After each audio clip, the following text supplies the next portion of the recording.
no 0.9 for something or other now.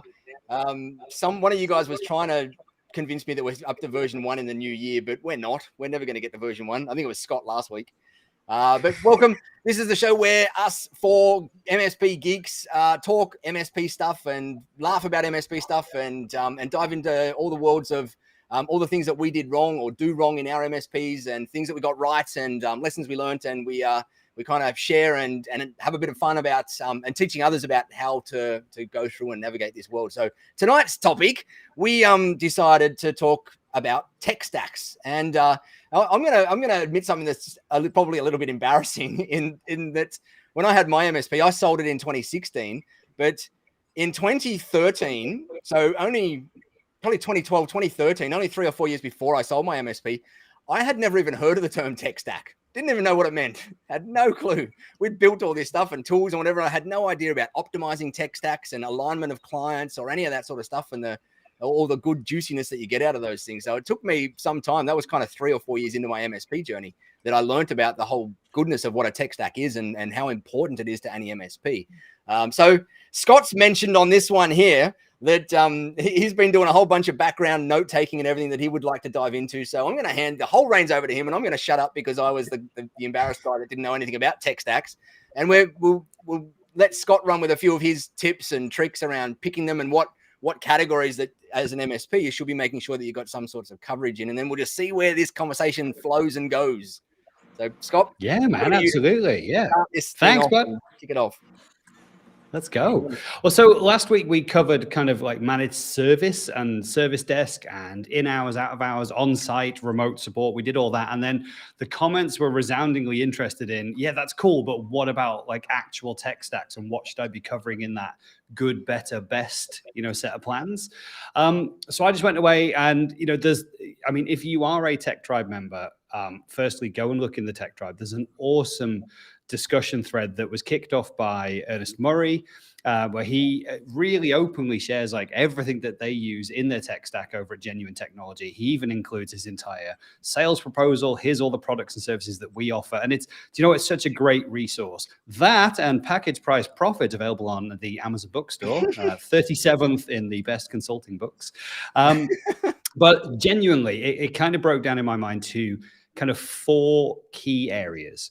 You can look at the general stuff that you need to supply as an MSP. There's a per device area for me. There's a per user area. And then there's kind of the global services. Now, I'm not saying that you have to price in that way, but these kind of all the things that you have to kind of have in mind. So what I'll do is I will breeze through some of these. And what I'd love to do is for people to just jump in and see, if we can talk. I don't know whether you let me know in the comments if you want to hear like specific vendors for these technologies. And we won't dive into the vendors themselves, but we'll just name, some of the best ones that we see, when we work with MSPs as well. But firstly, under general, of course, you have to have an RMM or a PSA tool. And so we all know the most popular ones are sort of the ConnectWise, the Autotask, but then there's all the up and comers. There's all the Synchros, there's the Halo PSAs coming along. There's Ninja RMM, all those kind of great tools. And we still have that discussion that's saying, hey, do we still need an RMM tool these days after what happened with the Kaseya breach the other month? But right now, we need some kind of remote monitoring management tool. We need some kind of ticket automation tool. We also provide remote support, on-site support, consultancy, just like we talked about last week. We do also then provide licensing. Now, typically when I see the productivity suite licensing, it sits outside of the stacks, these good, better, best pricing stacks. Not exclusively, but most of the time I see that people say, hey, this is your service and support, whether that's per user or per device, and here is your productivity licensing, whether it's 365 or something else. Then outside of that, we've got network monitoring, managed hardware services, some kind of GDPR or compliance or cyber essentials tool, and then quoting tools, quoting and pricing. Those are the kind of things that you need inside your MSP just to be able to start offering these packaged services. But let's get into the meaty stuff, and we can dive into these as we go. On a per device basis, in my mind, we've got to look after monitoring. So CPU, RAM, disk, all that kind of stuff. So we're going to have some kind of agent on there to do the monitoring, feeding that back into the service desk. We then need a remote access tool, whether that's built into your RMM platform or whether that's another third-party remote access tool that you're using. We need something there so that we can jump on if anything breaks. We need to be looking after antivirus because, duh, it's antivirus, but also disk encryption and file encryption on that device. We need to be including that. There needs to be a firewall.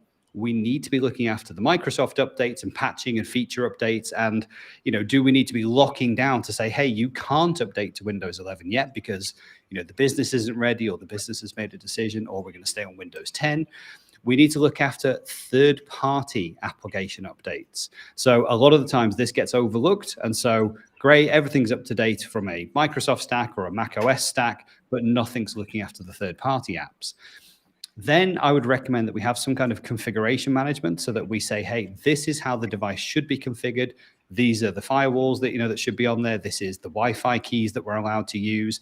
This is how users are allowed to be on there in terms of having user access, not admin access. So all that configuration policy is managed centrally and tracked against a set of standards that you've put out.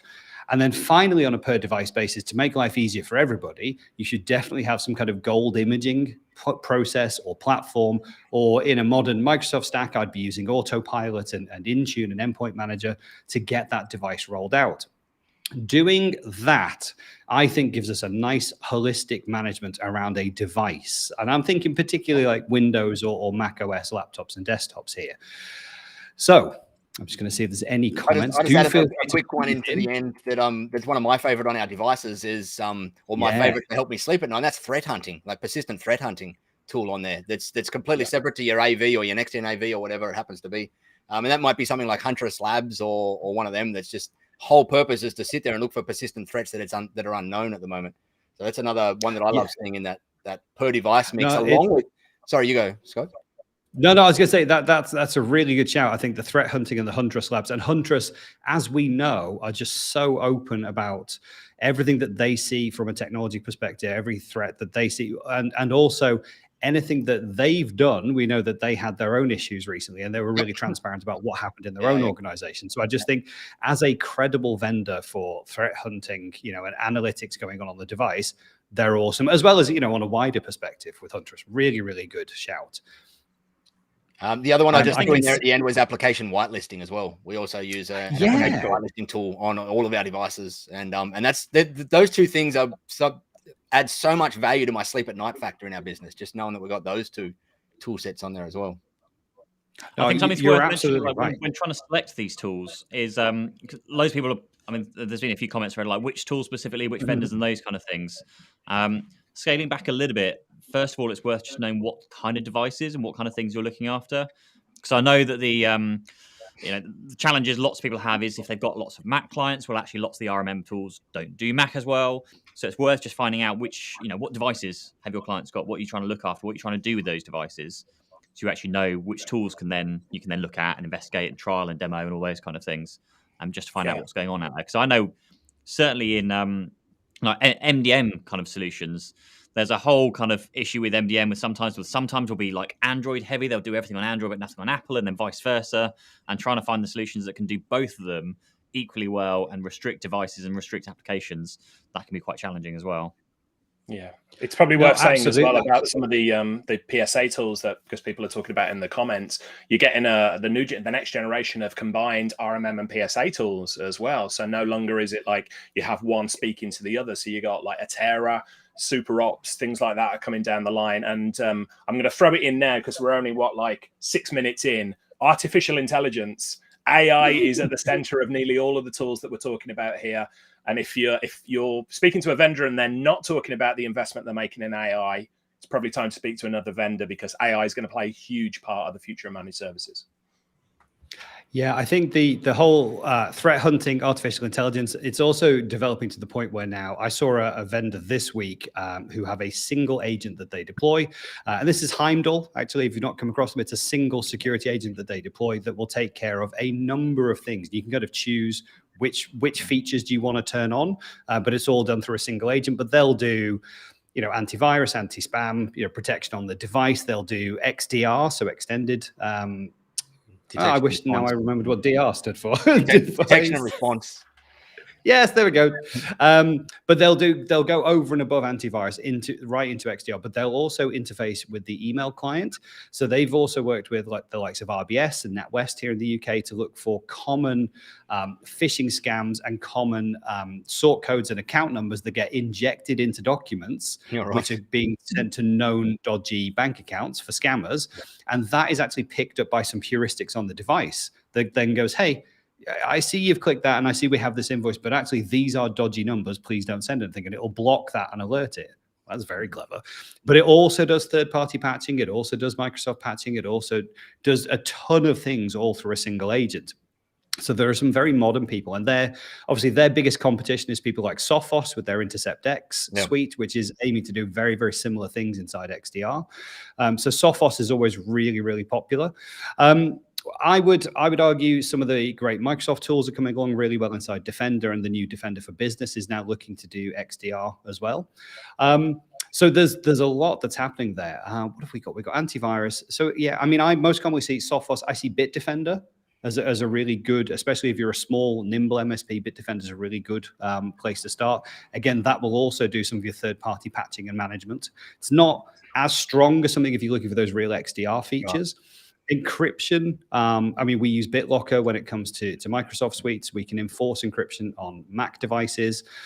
Slightly harder to manage, to your point, Pete. We can now, JAMF has come a long way in terms of getting Macs integrated with Azure Active Directory. So if you have Macs in your mixed Mac and Windows environment and you're trying to do a lot through, Azure AD, then JAMF has actually come a really long way in getting that done now. We're doing some more testing with that today, actually, and it's really impressive now, the seamless kind of integration that we can get. Firewall, yeah, okay, Defender is doing a good job on Windows devices, but there are many, many vendors. I can't speak to that particularly. We only use Defender when it comes to Macs, when it comes to Windows in our estates, but if anyone here knows any great Windows OS-based or Mac OS-based firewalls, on top of what you're getting out of the Sophos suites, what we all know is don't go putting Norton out because it will also pretend to be an antivirus and a Bitcoin miner at the same time. Anyway. That sounds more like what McAfee would do with the ex-founder. But, yeah, exactly. Yeah. He was a character. He was a character, yeah. But if we just skip, because a lot of the comments are coming along onto things that look more like per user based things as well. Right. So from a user perspective, I'd absolutely include a password manager. And that is not just like thinking, hey, tools like IT Glue or, where you can have your passwords as an MSP, but actually end user password controls. So we're currently rocking a suite from MyKey. There are quite a few great vendors out there, but MyKey is interesting for us for three reasons. Amongst the reasons that MyKey is interesting for us, if I go for the old multi-Python sketch, we get our own portal so that we have our passwords for us as a business, as well as we get a context for each of our customers. So we then pop in all the platform-based passwords that we need for the customers. The end users in that customer also get a password manager. So every single end user inside the organization has their own, password management tools. And we know end users are not great with passwords. So this actually helps them, with a little browser plugin, start to take control and use password management tools. Really, really nice. The third reason that I like it so much is that it is completely decentralized. So there is not a single repository in the service provider cloud somewhere that has all these passwords in it. So you're not going to get a single data breach, or as they thought happened with LastPass just around Christmas time, is that the master passwords have been breached. And so all of your LastPass passwords are ours. That's not going to happen with this particular tool because MyKey is completely decentralized. In fact, it constantly reminds you, hey, the passwords only live on this device. Do you want to back them up somewhere? Because that would make sense. I like that because, again, with things like the Kaseya breach, we've seen that the big providers are not infallible when it comes to security. So having a distributed approach to this for a password management tool makes good sense to me. Moving along with the users, we all know that they've all got a job to do. And so cyber awareness training is really important for me. And it's got to be lightweight. It's got to be, really snackable, little reminders, little prompts for people. Hey, just get that little training module in this week. It's only going to take you 5 minutes. One of the best ones that I've seen here in the UK, at least, is Know Before. And they are very good at providing almost little Netflix style videos, entertaining. 5-minute. It's a good thing. You've got to make cyber training entertaining for an end user to get the message out of it. Also, just a note on Know Before as well, because I've had this issue with quite a few people I've spoken to. They'll go to Know Before, they'll speak to them, they'll go, we don't deal with you, or you're too small, or too expensive, whatever it's going to be. Brigantia, if you go to Brigantia, they actually resell the Know Before side of things. So I think you can just sign up for like one license if you need just one user. It's on a per user per month kind of arrangement. It's like $1 to do it yourself, or $2 if they manage it for you. But yeah, if you get stuck with the user awareness training, go through Brigantia, not directly to Know Before. USecure was the one that I've seen coming out on a lot of people's agendas as well, or UseCure as I first read it as, because it's in cybersecurity. But what do they USecure call it? Human threat management, I think, or human response management or something. It's like they've categorized the new term, which I quite like for that. So. I like that. In the US markets, we've seen Breach Secure Now is really, really good. The reason we specifically picked Know Before for our category in the UK was that they have UK-based content. And that made it more relevant. And the thing that you've got to do with security, training is make it relevant to the users. And so we just found it fun, engaging. The video content was good. They have little games that you can play, like, hunt the fish with a PH, and you have to spot the fishy emails. But it's really snackable. And I think that's one of the main things. Exactly as you said, Pete, you can buy the licenses and sell it and do it yourself, or for an extra, like you say, an extra $1 a user, Brigantia will do a full managed service. So they'll set up all the phishing plans. They'll set up all the training plans. They'll monitor all the responses. They'll chase the end users. They'll provide the reports. You don't do anything. You just kind of go, hey, here's end user cyber awareness training. It's really good. And it's a fully managed service for you as an MSP, which isn't that what we all want? Something that's completely automated. And, we can just add a bit of price on there, but it's really, really valuable. I would jump to, you need a web content filter. I've put that under per user. You might think it's per device, but generally the rules apply per users or per groups. But definitely you have to have some kind of web content filter. So whether that's, any DNS, again, Defender has a new module that is a web content filter that's built in these days. But if you guys know any other great ones, I've typically been any DNS, and then I've moved to we just get like Cisco DNS filter, Cisco Umbrella, DNS filter, and DNS Umbrella. So Barracuda, Content Shield as well, which is a good product. So. And I think it's really important to cover these kind of things, because lots of people will start building their the tech stack, so to speak, and forget, I don't really need a URL filter. Like, that's just quite a minor thing. But actually, it saves the day in quite a few situations when things get through that they shouldn't get through. And actually, you realize there's a site that's still being allowed through by all the AV engines and all everything else. And you can just go to one place, you can block it, and all of your clients are then protected from that particular issue. It's so useful. It's a great point. And what's something I want to say, we've not had any, I'm keeping an eye on the chat, and I was waiting for people to say, how do we afford all of this stuff? It all costs money, and do we charge the client for it and all the rest of it? Before we get to there, so I want to preempt that by saying, because content filtering, I think, is a great example that sometimes you've not got to look at the cost of the product, but how it lowers your cost of support.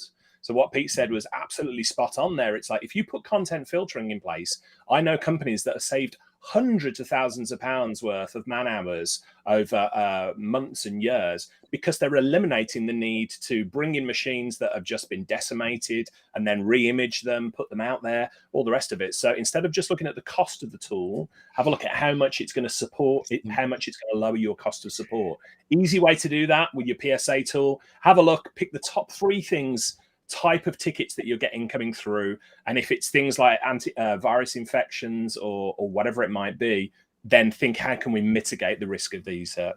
And I always like, when I'm having the sales conversations with the clients around those particular tools, I never like talking about the cost of having the tool. I like talking about the cost of not having the tool. And that gets them into a completely different frame of thinking about what the actual total cost of their business could be if they didn't have that particular tool in place, or that particular, like the security tools and approach that we take to things. So it's just a way to approach those convos that you're having in your sales scenarios is not to think how much this tool is going to cost us. It's how much to think it's going to cost you if you don't have the damn tool in place.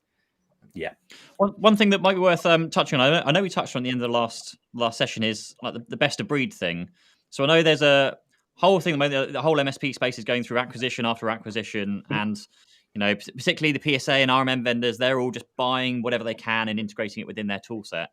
And there's quite a common theme that I see where someone will just go to ConnectWise, for example, and they'll go, okay, I'm going to buy the ConnectWise stack, and they get every single tool set. They've got the quoting tools, the RMM, the PSA, the remote support, like all of the things.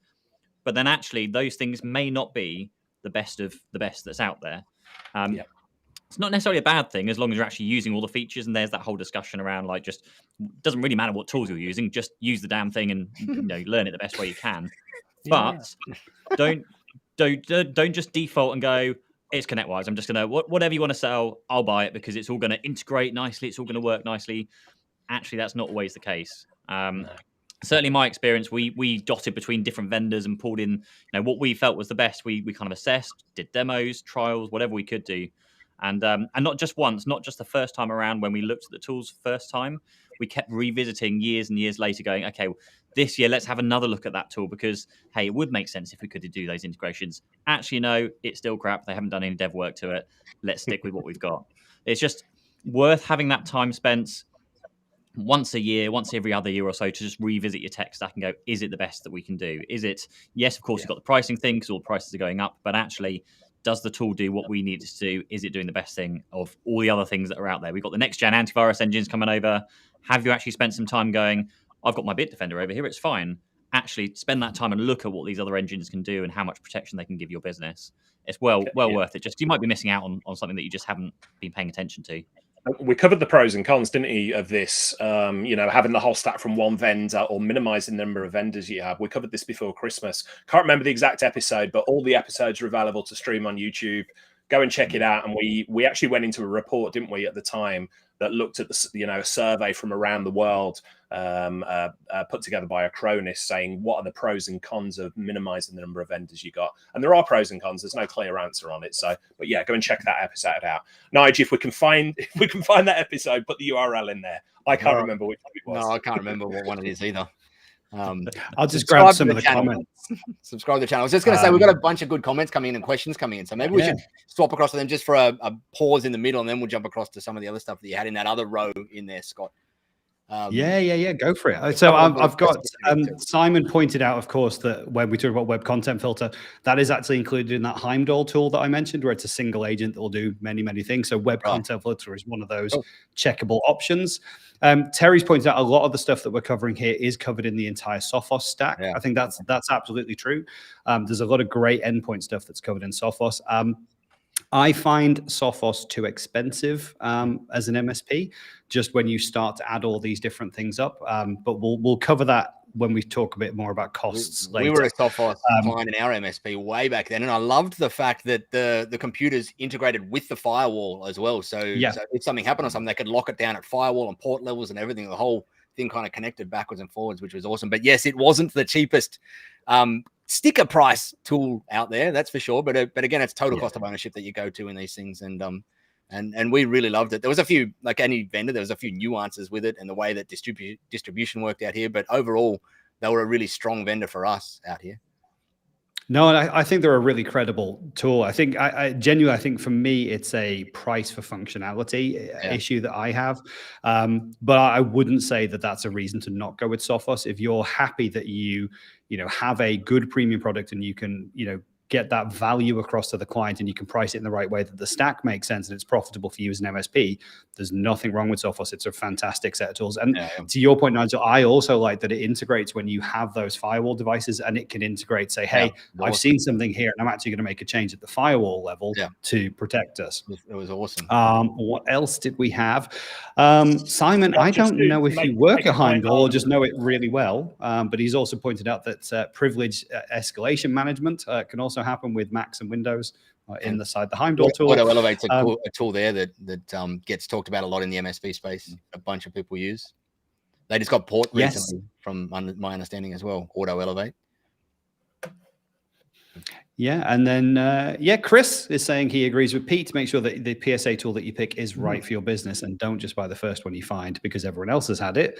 It's a really good point. We tried to onboard with a couple of the big boys when we set out 2 years ago, and just from a sheer getting started, it didn't make any financial sense. You know, there were fees being thrown around, like £6,000 of onboarding fees so that they could set up the tool for you to use it. And I'm like, is this not a PSA tool that's used by hundreds of thousands of MSPs? And yet I need a £6,000 implementation fee to use your SaaS product.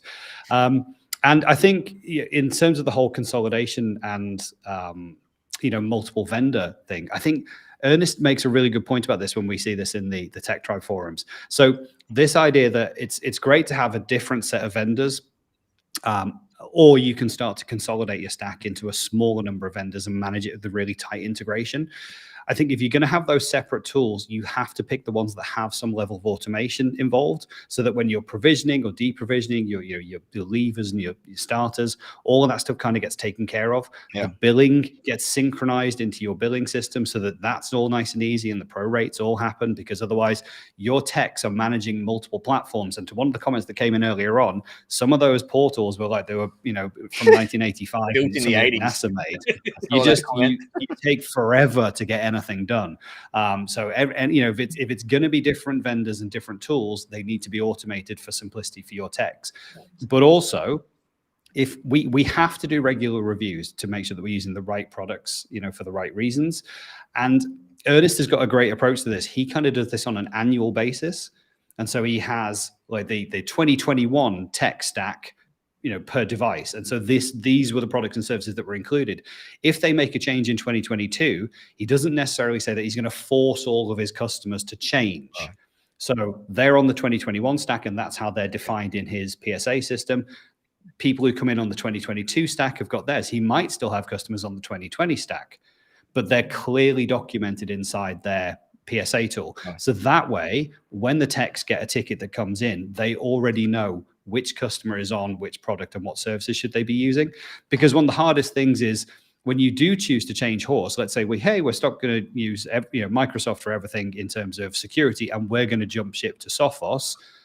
Well, that's an increased price. So am I now going to go back to all of my previous customers and upgrade all of them? Are they on a journey to upgrade all of them? Or how do I tell the guys dealing with the tickets which customers on which stack? And so I like Ernest's approach to that, which is he's kind of tagged the 2021 stack, the 2022 stack. And so he's committed to this annual review of what's in, what are the products, this is what you get. And it saves kind of changing horse, jumping ship, one of those. It saves you doing that mid-year, because it's no mean feat to go and choose the next set of products. You have to evaluate, you have to test. You can't just willy-nilly change these things, because then you've got to reproductize them. You've got to do your commercial models. You've got to get all your sales materials up. Then you've got to do the migration. The biggest chunk of all. And that's the if you're then going to go and change all your clients, you've got to move them all over. And all of that is a distraction from building, new revenue, new customers. It's a distraction from the great service that you want to give to the customers, because as far as the customer's concerned, they're still getting a great technology security service that you're taking care of as their MSP. You've got your reasons to move, maybe for price, maybe for features, but for the customer, they're probably not really bothered, right? So when you choose to make those things, I like the idea of doing it on an annual basis, because it will be less of a distraction to your day-to-day. I would love to see how that looks on like both an invoicing point of view and a security report point of view. So if someone gets hacked and they just say, well, this is what we're paying for, and it says that you're paying for the protection that protects you against 2021 viruses and declined upgrades to 2022 viruses. Agreed. How that would come off. Yeah, agreed. I think you've got to weigh it up in that that some stuff you might review yearly, but security stuff, you've got to review that real time, all the time, right? Like new threats come along, new hacking types of things come along. That stuff's got to be added to stacks immediately. You can't wait for the year review for that sort of stuff. But when it comes to things like backup vendor changes or some of those sorts of other ones, they're the sorts of things that could probably go on an annual cadence or a whatever sort of cadence you end up coming up with in there. I think if new tools come along, I think that's really cool. But then do you go back and enforce that on all of your existing customers? Do you put the price up for everyone? Do you go and have a conversation that says, hey, we recommend that you add this new product because we're adding it into our stack? How does that work? Would you just like to just eat the margin on that for all your existing customers? So here's if I had an MSP today, one of the ways I would seriously consider approaching that would be that all of my customers are on either the one stack or the one of the three stacks, like the good, better, best, or just a single stack. And then if something came along that perhaps there's this new threat out in the world that has to be mitigated by a certain new tool set that comes in, I would immediately likely just eat that for a month or 2 or 3 or whatever, and just say, hey, everybody, we've just put this into your stack now. Upon renewals, upon whatever it happens to be, there'll now be a price increase. But because I've priced my agreements with enough margin there to deal with things like that happen from time to time, I would potentially either eat it for a short period of time or just have my agreements contracted so that price increases can happen pretty regularly in there without having to be locked into a termed agreement and move them up and down.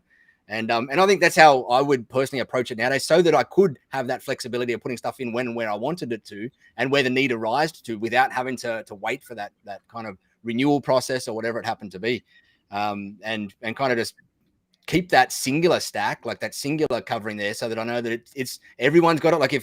Like Huntress Labs is a perfect example. If I had an MSP out there, I would look at that and go, holy crap. Like now that I know that something like that exists, I'm not going to be able to sleep at night knowing it's not on every one of my clients' machines, full stop. So I'm going to wear that cost just for now to get it across a lot, just so that I can sleep better at night. And then I'm going to figure out pricing in the next 2, 3, 4, 5 months to get the pricing up to the point where I'm still making the same margins across in there.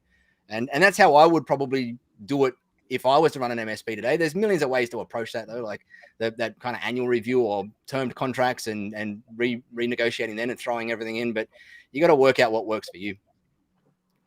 Yeah, I think some of the MSPs I've spoken to recently have maybe trapped themselves into a corner because they were so keen to lock in that 3-year commitment from the client that they've kind of fixed the price for 3 years. They've also, in some cases, they've fixed the licensing price for 3 years. And as we all know, there's big changes coming up in March for, a lot of the Microsoft licensing, and they're already having to eat quite a bit of that. And, there might be some naivety that's happened in some partners, but it's definitely something that I've seen with some of the people that I've spoken to, in that they've fixed those prices. And so, as these new threats come along, it's hard to go, well, I'm just going to throw those in and I'm going to eat the margin, because there's no space for them to kind of grab that back. I think they have to have a strategy that says, hey, we're going to add this on, and maybe you add it on at minimal margin, just to get it on there. If it genuinely is going to protect the customer, but also if it's going to cause you less hassle and less pain as the MSP, because they're not going to get breached, and that's going to make my life a lot easier and less tickets and all that kind of stuff, then there's good reasons to do that. But I think not everyone, especially if they're looking for an exit, not everyone they want the valuation monthly. Then they're not on these monthly flexible contracts. They're not even on yearly flexible contracts. They've tried to lock people in for longer term, and so it's difficult to just add things into the stack. In saying that, though, I've seen a number of MSPs have terms and flexible contracts, like mix the best of both worlds together. So you've got terms, but you say, hey, as part of these contracts, you're locked in for 3 years because we need to make sure that we know the resource for your agreement and whatever it happens to be. And sometimes clients need to be locked in because there's board mandates and whatever to go and sign up with suppliers for 3-year agreements. But we need some flexibility in this agreement to move up and down based on the current market conditions of security landscape and whatnot. I've seen a few MSPs approach it that way pretty successfully. And you can come up with any sort of contract, rules, agreement, structure, or whatever you want nowadays, as long as you get a good lawyer to help you craft it up. You can make them termed and flexible and have the best of both worlds in things now. So you can get pretty creative in it. Scott, you mentioned hassle and pain, which is that you could argue is the life of a managed service provider. I wouldn't be a single one to say that. I want to bring the conversation back to, we're talking all about the technical tools, and especially when you mention about best in breed, I want to talk about, the difference between best in breed and the culture of the supplier that you're working with, because it can cause an incredible amount of hassle and pain if you're working with a supplier when things go wrong and they're just not there for you. They're not good. And we know there are players like that in the managed service provider market who have probably got technically the best of breed products. Now, one MSP that I know in the US did an analysis on this really, really well within their business. And it all came down to something we're always banging the drum about, which is tracking the amount of time and the profitability of tickets within your business. What they did was they made sure to tag each of the tickets, or to highlight on each of the tickets within the PSA tool which vendor product was causing the issue if it was known. And then once a quarter, they'd go back and look at it and say, hey, actually, we've implemented this tool. and it's supposed to make life easier for us. It's supposed to lower our cost of support. But over the last 3 months, we have had more tickets for that product, for that vendor, for that tool than for anything else. What it actually helped that MSP do was then go back to the vendor in question and say, something's not going on right here. And so, Pete, you were saying earlier on about like implementation cost and, $6,000 for a PSA and all of that. Many MSPs forego that sort of implementation, and it's a frustration for the vendor. But if you can highlight and say, look, we've got this tool, we're paying for this tool, we're spending way too much time maintaining it and keeping it going, you can then go back to the vendor and say, right, we're thinking about moving on here. What are you going to do about it? And most vendors will say, yeah, we'll send a consultant, we'll give somebody there, we'll even reduce the price of the tool or whatever it might be. So again, it's a fundamental of managed services, looking at the profitability of not just your clients, but of the vendor relationships you've got as well. Really important one, because you can have best of breed product and crappy support, and that's going to eat away at your profitability. There's a couple of things I'd mention there. There was the first around, sorry, I'm just making notes here. First around when you're looking at introducing like new product sets into your packaging or pricing, what have you. Something that which we did a few times successfully was, if you're bringing in something that's like the cybersecurity awareness training, and you want to get that bundled into your product, or you just want to bring it into your business, but lots of them also have like minimum commitments, like you need to buy 500 licenses or whatever it's going to be, 500 seats or 200 seats to get started. Actually, if you and be interested what you guys think about this, if you email your client set and say, hey, we're looking at bringing this product into our offering, this is what it's going to offer, these are the benefits and all that kind of stuff. Roughly speaking, this is going to be what the monthly price is going to be like. If we were to offer that to you, would you be interested in that? Like, would you sign up to that? And we did that quite a few times and basically got pre-sign off with customers saying, yeah, we buy that from you. And you go, okay, cool. Now I've got 100, 200, whatever it is. Okay, I'm going to go buy your product, bring it in. We've got the product. Here's the quote. Let's crack on. I don't know if you guys did that, or what your thoughts around pre-sell. Kind of Pre-selling in the marketing world. It is huge. Like they say with any new product that you're ever building out in SaaS world or anything like that, is the very first thing you do. Go and pre-sell it before you start it, before you buy it, before you write your first line of code. Go and get your first 10 customers that have put cash into your bank before you do it. And I think pre-selling is an awesome strategy when you're rolling out new tools into a tech stack, is to go engage the customer feedback. But you do have to also weigh it up with that old saying from Henry Ford of, if I asked my customers what they want, they would have asked for a faster horse. And so you got to, especially around the cybersecurity space, you got to be careful that sometimes a customer won't know what they don't know. And so yeah, go and stuff like password managers and technology enablement and all that sort of stuff is awesome to go and pre-sell. Cybersecurity stuff, typically you're probably not going to be able to pre-sell. You got to sell them on the risk first before anything else, rather than the product out there. But yeah, we used to do something not dissimilar to it, and the vendors watching them and friends who are going to absolutely hate me for saying this, but we used to go to our vendor partners and say, because many of them give price breaks depending on whether you got 250, 500, 1,000 licenses or whatever. And we used to say, okay, at the moment we're at like 50 licenses for this. If you give us the price break of 500 now, we commit in the next 6 months to reaching that level. We will go ahead and do that. And again, so rather than, we've talked many times about this MSP and vendor relationship, rather than going to them and saying, gimme, we'd say, look, we're going to make a commitment to it. And 99.9% of the times, the vendor would say, sure, if you commit to that, we will give you the pricing now. Some of them would actually get a little bit cheeky and come back and go, well, okay, we can do that. But if you fail to meet 500 licenses, we're going to back charge. And we say, no worries, we're going to stand by our convictions on this. But for anybody watching who's looking, to get the price break and looking to get a head start on it, I think that puts some degree of pressure on you as a sales team as well, then, to go out and to make this happen, rather than it just being another tool sitting there on the stack that could lower your cost of lights a fire.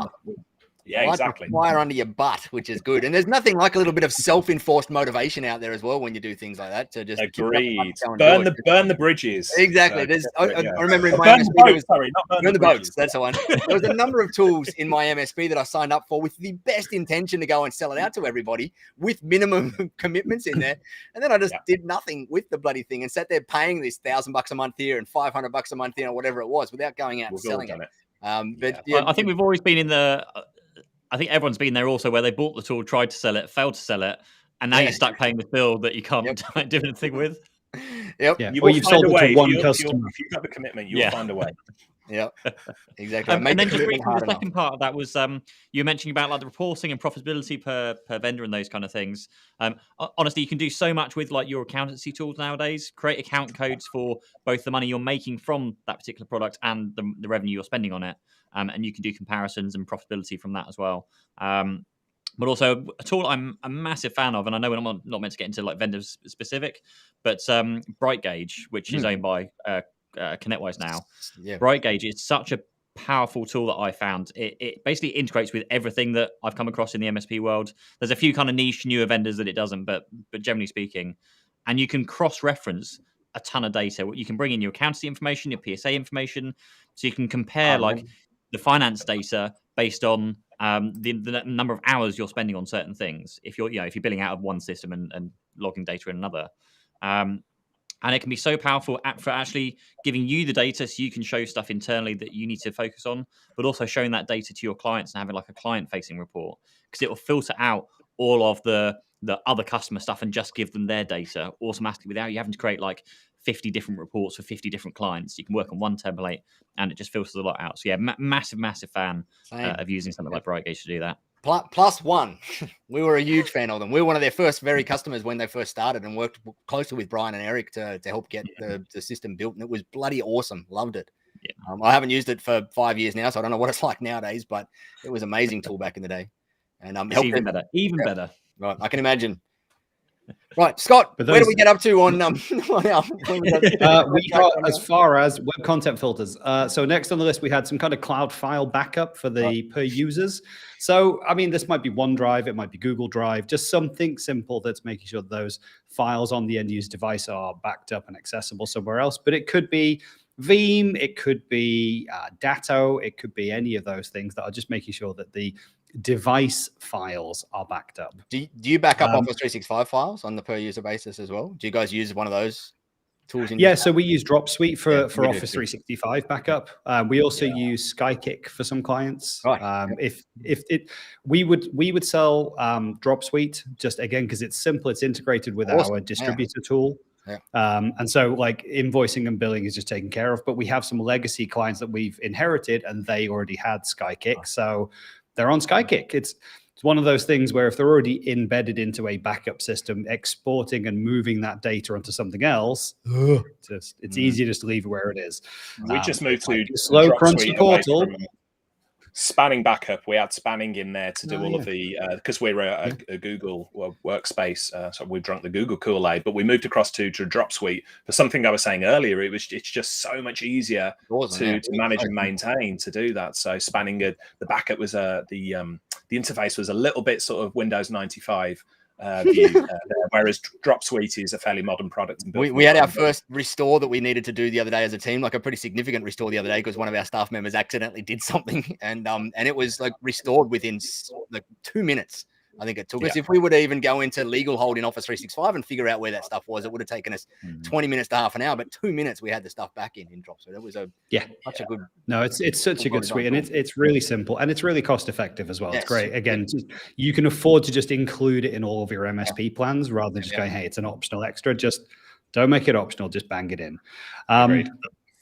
Mobile device management or mobile app management is the next piece. So again, we all know that in every business, people are just using their own devices.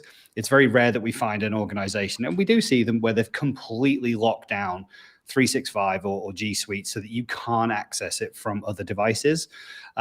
Interestingly, the meeting that I had to rush off to last week with the German organization had entirely locked down 365. And you couldn't access anything unless you came through their corporate firewall and their VPN. And even on mobile devices, it was verboten, which was a very interesting approach. They were very, very strict. More importantly, did they close the deal? I don't know. It's a real difficult one. So I won't go into it. But you absolutely have to have some kind of mobile device or mobile app management. And the simple premise being, if it's corporate devices Windows, Macs, mobile devices, iOS and Android, you should be locking those down, restricting them as much as possible. If it is bring your own device, whether that's, again, Windows, Mac, or Android and iOS, you have to have a set of policies that apply to the business data that sits inside those.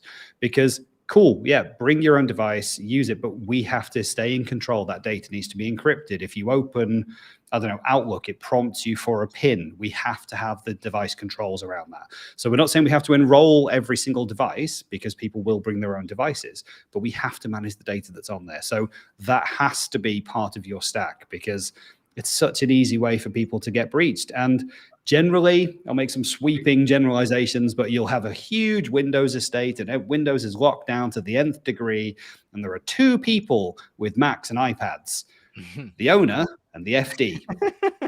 Well, it's a good job they haven't got any sensitive data on their devices then, isn't it? But those are completely unmanaged. They're outside of all the IT policies. And wide open access to everything. Yeah. And the rules don't apply to them because they're the boss. Yeah. Those are, absolutely have to be under MDM. One thing to add on to that as well is that it surprises me, actually, the number of times I speak to people and they haven't kind of niched down to like one vendor for certain categories of hardware. So like one vendor for the PCs and laptops, one vendor for switches and routers and file, all those kind of things. Like not one that covers all of them, but just one that's the best of again, going back to the best of the breed. Because when you come down to doing like device lockdowns and like even things like going back to like the imaging and those kind of things, if you have one type of device, it's so much easier to manage. You've got one relationship with the vendor.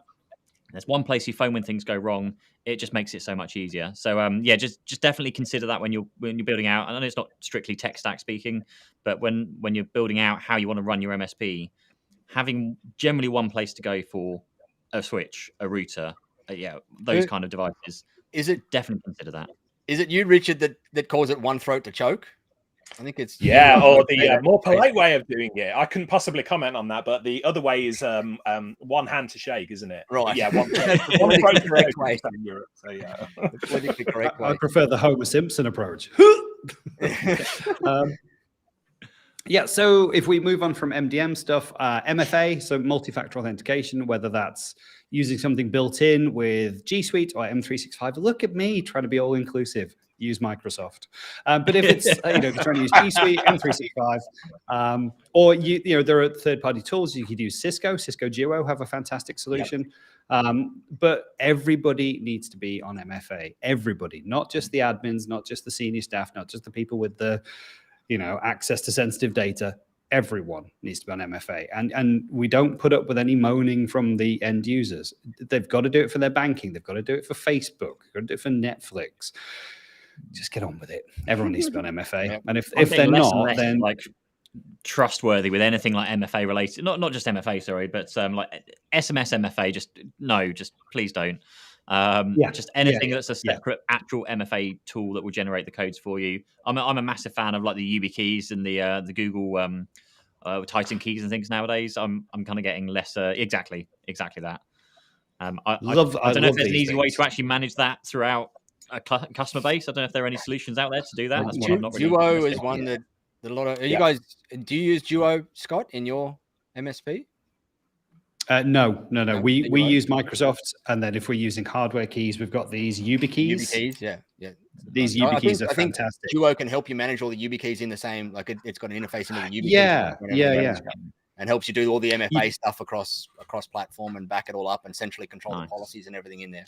Yeah, that's one of the features that, like, if you're on MFA with Microsoft, it's great, it's free, it's kind of built into everything, and you can use third-party devices like that. But there isn't a single kind of portal. Same as most Microsoft stacks. There isn't a single portal for you to go in and go, show me all the keys. Okay, this guy's left, or this needs to be reset. They've lost this key. On a per user basis, the user has to go in and go, right, delete this key that I've lost and then add in this key. So there's definitely, I'll be back. There are drawbacks. Oh, he's off. But if you use like a professional solution, that's awful. If you use a paid for solution, then things like Cisco Duo will let you monitor, manage all those different devices. Theo is making the point that my key also have 2FA. They do. I've been having some issues with my keys 2FA, if I'm honest, at the moment, Theo. Just that it tends to duplicate the 2FA entries. And so we have the same client with one MFA account. Then when we look, there are multiple MFA accounts for that client and that login. And all three of them are showing a different number when we click on it. So that might be me. But Scott, I think your phone's ringing and Chris Tate from Mikey is calling you right now to fix that. Oh, Chris, hello. It might be me, but we are having some issues and we are early in our deployment of Mikey. So you're right. It's definitely an option. I can't recommend it myself right now because we're not having 100% experience with it. But I do love it for the password management side of things. And so we use it wherever possible to have that single MFA or 2FA. So again, that's another great MSP thing is having admin access to one of your clients and then the MFA is on one engineer's mobile or two engineers' mobile or everyone's mobile. And so when one person logs in, everyone gets a ping on their phone. It goes, hey, are you trying to log in? Centralized password tools like Mikey make life much easier to have a single point of 2FA. I know IT Glue does it as well, but it's a really great way to have a centralized MFA access for admin for your clients. Yeah. Cool. And maybe we'll keep the debate for another day of whether you should store 2FA alongside the password in there, because I know there's an endless debate. Yeah, I'm not a fan. Yeah. Without that one, but we'll save that debate for another day. Yeah. It's not good, is it? It's just like, oh yeah, here's the password and here's the MFA code. Here's your second factor with the first factor in there. Yeah. Which I've emailed to you. Yeah, all right. So if we breeze on, because what have we got? 9 minutes. So right, from a global perspective, so here's all the other things that we haven't talked about that seem kind of obvious, and most people get these right. So email, antivirus, and anti-spam basics. You could use the built-in Microsoft stuff. G Suite has some stuff. You could use Mimecast. You could use Sophos. There are some great tools around for all of those. Email URL filtering. So again, safe links, as we call them in the Microsoft world, but just that ability that the URL that's attached to any single email has been pre-scanned, pre-vetted, or rewritten in some way before it lands in the user's mailbox. We know that 99% of attacks come through phishing or bad passwords. And so if we've got multi-factor authentication and we've got email and URL filtering, then we're golden. We've just knocked off 99% of breaches. There's still a lot of work to do, but we've made life a lot easier for ourselves.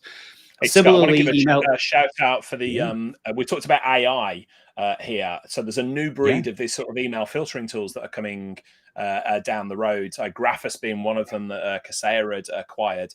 And it's a little bit like the early days of antivirus, when we had a signature, and if it matches the signature or it's a bad guy and we get rid of it. Of course, people are, the email threats are getting more sophisticated. So people don't just, as soon as they gain access, now a bad guy, they don't email the FD and say, send money, money, money.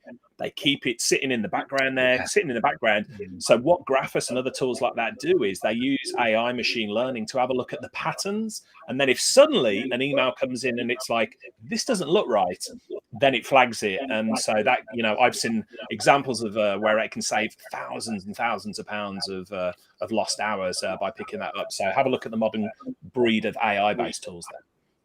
No, definitely. And again, when I come back to that tool like Heimdall, and there are others, Sophos, InterceptX will do this as well, where they've got some heuristics on the device looking in the inbox as well and looking out for those, odd behaviors. So there's some great stuff there. What else we got? Email signatures. So generally, people want a central email signature. So Exclaimer seems to be the most popular one that I bump into, just to have a really easy, integrated with G Suite or 365. Look at me again. But it's really nicely integrated. It's very simple to do and gives you that global control over email signatures. I remember using that one in Exchange 03, SPS 03 days. Yeah. Still going. Still around. Yeah. And it blows me away that isn't just kind of a built-in function. Agreed. Microsoft have got basic text-based signatures or whatever in there, but how the heck have they gone this long with not having centralized signature management inside Office 365? It blows my mind. And it's all on a per user basis. The same again, it's all per user. And like, it does make me think that for good old Exclaimer, like you're a nanosecond away from your business model being destroyed. Of course, yeah. We've been on that nanosecond since SPS 2003 days when I was saying, these guys are going to be wiped out soon when Microsoft come out with that feature. And what's it now? 12 years later? No, sorry, 20 years later, and they still haven't come out with it. Yeah. They're like that. Do you know what, guys? We've printed money on this. If we go pop tomorrow, it's okay. Yeah, we've been all right. Email archiving, I think, is another obvious one, either archiving or backup. So again, the usual would be Mimecast, one of the big ones for email archiving, one of the larger and more expensive ones, but a great comprehensive suite. You can get archiving built into 365 suites in some of the packages. I don't know about G Suite, but definitely you have to be doing that. And again, for the same point that you made earlier, Nigel, accidental deletion, it's quicker to just get it back. So Drop Suite, again, will do email backup as well. But archiving, I think, is that kind of longer term thing for me. But yeah, we need that. What else? Backup in general, backup and DR. So we'd already talked about Drop Suite. We already talked about Backupify and Datto. Theo says G Suite does offer archiving, and Ben is really excited next door. I can just hear him shouting through the ball. So something's going well. Yeah, so backup in DR, I think you have to have, whether that's Datto, on-premise devices as well. There's some great stuff there if they've got little on-premise servers, if they've still got file servers or print servers or anything that's kind of still running on-premise as part of a hybrid solution, then having that backup in DR is absolutely mandatory. Again, it will save you an absolute headache.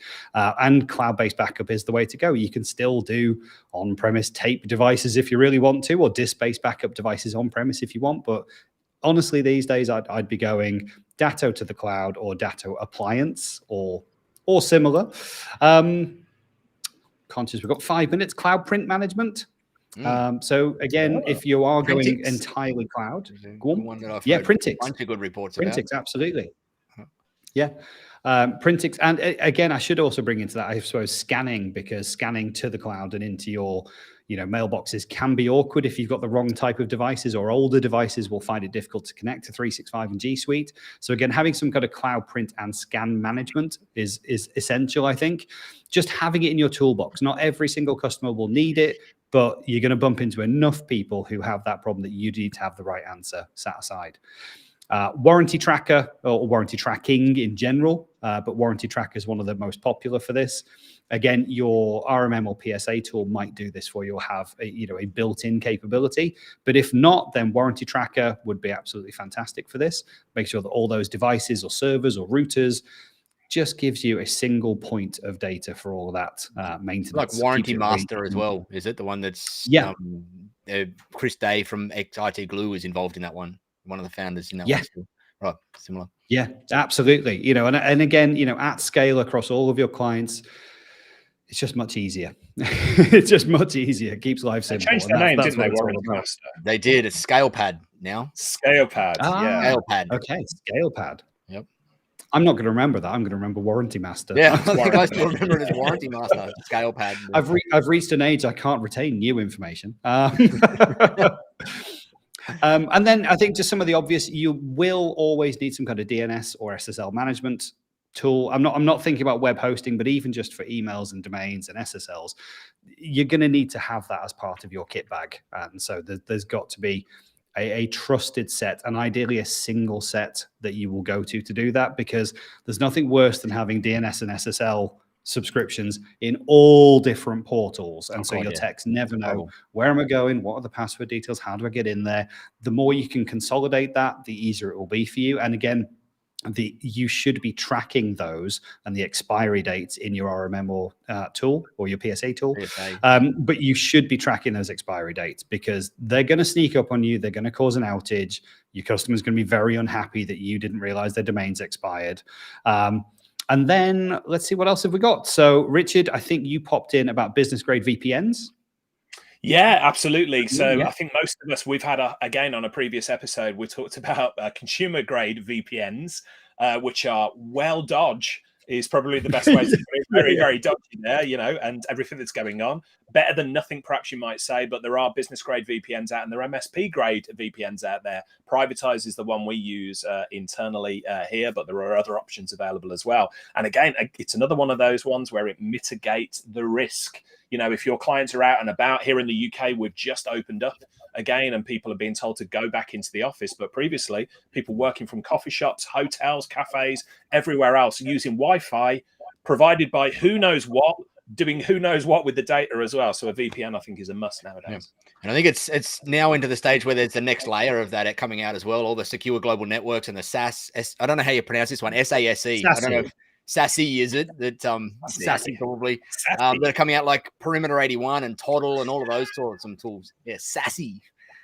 Those awesome tools that are coming out that are taking VPN to the next layer up now, which is super cool.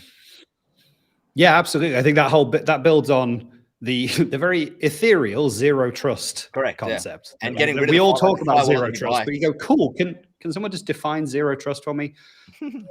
What are the key components? Well, not trusting things. Cool. Anything else? But no, we all get the concept of zero trust. But yeah, I think business grade VPNs makes perfect sense. Again, centrally managed, pushed out by your tools and monitored for updates. And then the last one, Pete, this looks like you, CRM or marketing platform. So something like ActiveCampaign, something like that.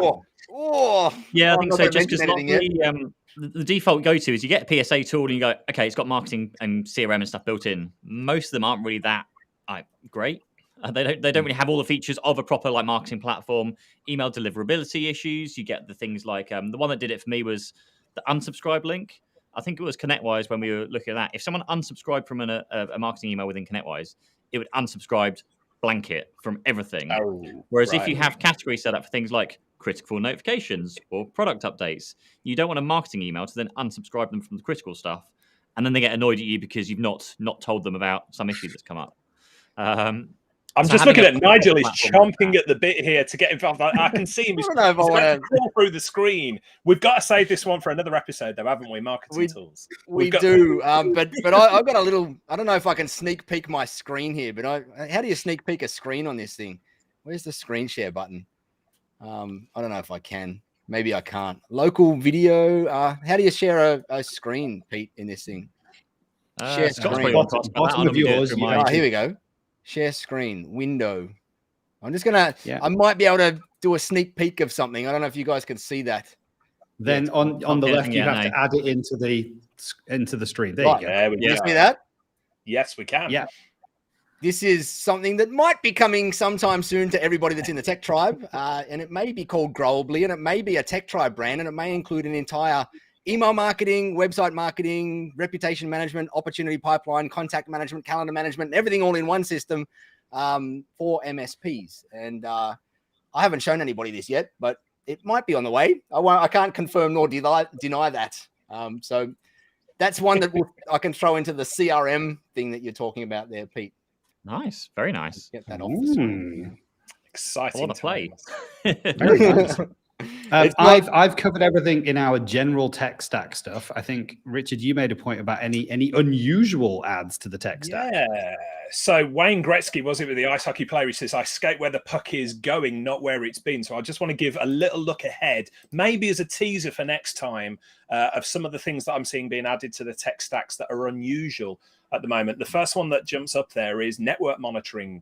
So you've got Orvik, you've got Domot, they're out there. Very, very cool stuff. And it's like, I'm not going to say it's next generation RMM, but it does stuff that the RMM tools simply don't do. And as I said, here in the UK, we're going back to offices now. We're being encouraged to go back to offices. So it's going to become more prevalent. We've got tools like IP cameras. You've got even, fitness devices. You've got voice over IP systems, all of these stuff. And the traditional RMM tools sort of do a ping test to it to see that it's there, but can't really tell you a great deal about it. So have a look at, Orvik, Demots that are out there. They're very cool. The other one that I wanted to bring up as well was GDPR and compliance tools.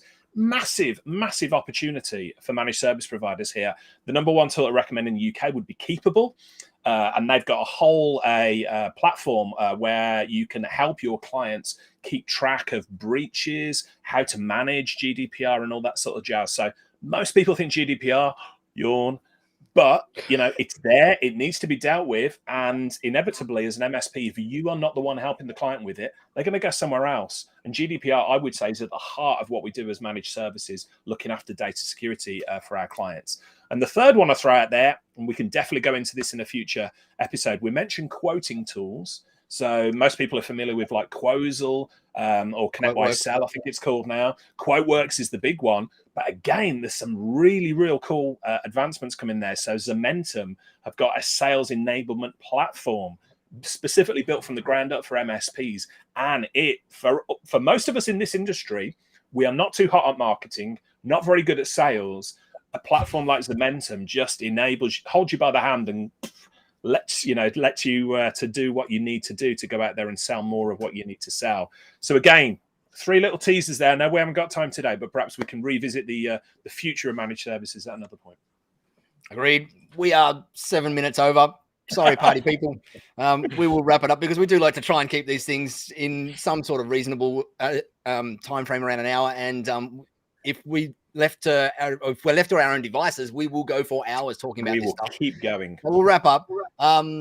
Hopefully that was helpful to those of you out there going through the whole tech stack thing. I'm going to finish with the point that I think is the most important point of all. And that is, obviously, you're going through, you're creating your tech stack, you're building it, it matures over time, you tweak it, you change it, new things are being added to it. But always make sure that you're cleaning up behind you as you're going through that process. And so for case in point for us, we got to a certain point where we had 3 backup vendors that we had in there because we'd gone, oh, this one was good. And then we went across to this one because it was better. And then we went across to that one, but we kept all the other ones in there. And it was incredibly painful and taxing on our service delivery desk as we were trying to scale, trying to support and manage 3 different vendors in there.